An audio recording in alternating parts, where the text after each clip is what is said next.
অন্তর্বর্তী সরকারের প্রধান উপদেষ্টা ডক্টর ইউনূসের মেয়াদ প্রায় 2 বছর হয়ে গেছে।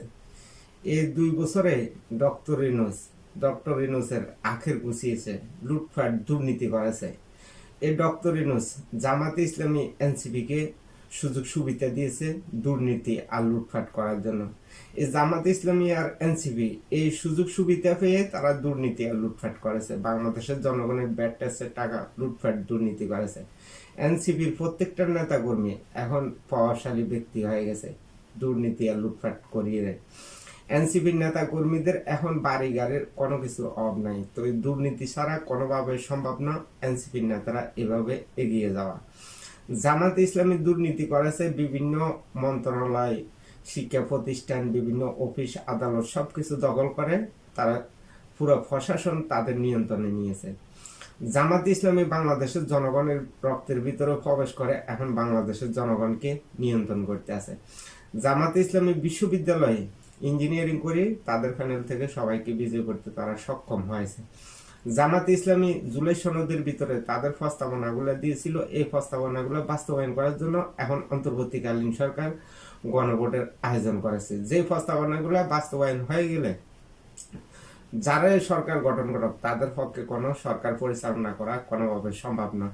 জামাতে ইসলামী জানে তাদের সেই সক্ষমতা নাই সরকার গঠন করার মতো, তারা থাকতে হবে বিরোধী দলের কোনো ক্ষমতা নাই। এই ক্ষমতার জন্যই জুলাই সনদের ভিতরে সব প্রস্তাবনা জামাতের অন্তর্ভুক্ত করে দলে থাকলেও যেহেতু তাদের ক্ষমতা থাকে, এই ক্ষমতার জন্যই এই জুলাই সনদ এখন বাস্তবায়ন করার জন্য গণভোটের আয়োজন করেছে অন্তর্বর্তীকালীন সরকার। জামাতের যে দুর্নীতি, লুটপাট, অপকর্ম 1971 সালে এগুলো ঢাকার জন্য, আমাদের ইতিহাস মুছে ফেলার জন্য, আমাদের সংবিধান বাতিল করে দেওয়ার, আমরা যে অনেক কষ্ট করি, যুদ্ধ করি এই বাংলাদেশটাকে স্বাধীন করছি অনেক শহীদদের রক্তের বিনিময়ে, সেই স্বাধীনতা মুছে ফেলার জন্যই জামাতে ইসলামী এই কৌশল অবলম্বন করেছে।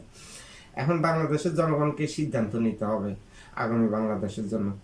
জামাত ইসলামী জুলাই সনদের ভিতরে তাদের প্রস্তাবনা দিয়েছে সব ক্ষমতা বিরোধী দলের হাতে থাকতে হবে। তো সব ক্ষমতা যদি বিরোধী দলের হাতে, সরকার তো বাংলাদেশের জনগণের দেশের উন্নয়ন করা কোনোভাবে সম্ভব না, এককভাবে কোনো সিদ্ধান্ত নেওয়া সরকারের পক্ষে সম্ভব হবে না। এই জন্য জামাত ইসলামী কৌশলে এই প্রস্তাবনাগুলো জুলাই সনদের ভিতরে দিয়েছে। যেহেতু সরকার ব্যর্থ হয়, জনগণের উন্নয়ন করতে ব্যর্থ হয়, বাংলাদেশের উন্নয়ন করতে ব্যর্থ হয়, যেহেতু আন্দোলন সংগ্রামের মধ্যে দেশটা অস্থিতিশীল হয়ে উঠে, এই সরকার যেহেতু বারবার পরিবর্তন হয়, বারবার যদি সরকার পরিবর্তন হয় দেশেরও উন্নয়ন হবে না, জনগণের উন্নয়ন হবে না। এই জন্য আপনাকে সঠিক সিদ্ধান্ত নিতে হবে। জামাতে ইসলামী বর্তমানে বাংলাদেশের জনগণের রক্তের ভিতরে প্রবেশ করে বাংলাদেশের জনগণকে পরিচালনা করতে আছে। জামাত ইসলামী ইঞ্জিনিয়ারিং করে তাদের লোকজন বিভিন্ন স্থাপনায় বসিয়ে এখন জাতীয় নির্বাচন তাদের নিয়ন্ত্রণে নেওয়ার জন্যই তারা এই পরিকল্পনা সাজিয়েছে। এখন বাংলাদেশের জনগণকে সিদ্ধান্ত নিতে হবে, যারা ইঞ্জিনিয়ারিং করে ক্ষমতা যেতে চায় তারা বাংলাদেশের জন্য কোনো উন্নয়ন করতে পারবে না, বাংলাদেশের জনগণের কোনো উন্নয়ন করতে পারবে না।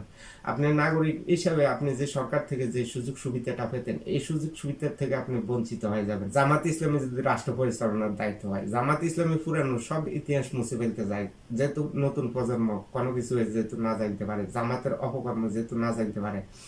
আমরা যে কষ্ট করে স্বাধীন করছি অনেক শহীদের রক্তের বিনিময়, এই অর্জিত স্বাধীনতা মুছে ফেলার জন্য জামাত ইসলামী এই পরিকল্পনা হাতে নিয়েছে। জুলাই সনদের ভিতরে লেখা আছে নতুন করে সংবিধান লেখা হবে, নতুন করে সংবিধান লেখা হবে মানে পুরানো সংবিধান বাতিল হয়ে যাবে, নতুন প্রজন্ম পুরানো কোনো ইতিহাস আর জানতে পারবে না। যেহেতু না জানতে পারে এই জন্যই এখন গণভোটের আয়োজন করেছে অন্তর্বর্তীকালীন সরকার। জুলাই সনদ যেহেতু বাস্তবায়ন হয়, তো বাংলাদেশের জনগণকে এখন না ভোট দিতে হবে। আপনি যদি না ভোট দেন 2 কক্ষ বিশিষ্ট পার্লামেন্ট হবে না, 2 কক্ষ বিশিষ্ট পার্লামেন্ট না হলে লুটপাট দুর্নীতি হবে না, দুর্নীতি না হলে জনগণ বাংলাদেশের সরকার থেকে যে সুযোগ সুবিধা হতো এই সুযোগ সুবিধা অব্যাহত থাকবে। সিদ্ধান্ত আপনার হাতে, আপনি কি হ্যাঁ ভোট দিবেন না ভোট দিবেন। ইসলামী জুলাই সনদের ভিতরে প্রস্তাবনা দিয়েছে প্রশাসন থাকতে হবে বিরোধী দলের নিয়ন্ত্রণে। তো প্রশাসন যদি বিরোধী দলের নিয়ন্ত্রণে থাকে, একটা সরকার গঠন করলে সরকারের পক্ষে দেশ পরিচালনা এবং জনগণের উন্নয়ন করা কোনোভাবে সম্ভব। কারণ বিরোধী দলের হাতে যদি প্রশাসনের ক্ষমতা থাকে, এই প্রশাসনের ক্ষমতা অপব্যবহার করে বাংলাদেশের জনগণকে বিভ্রান্তিত করার চেষ্টা করবে এই বিরোধী দলের নেতা কর্মীরা। এই জন্য আপনাকে দিতে হবে না ভোট।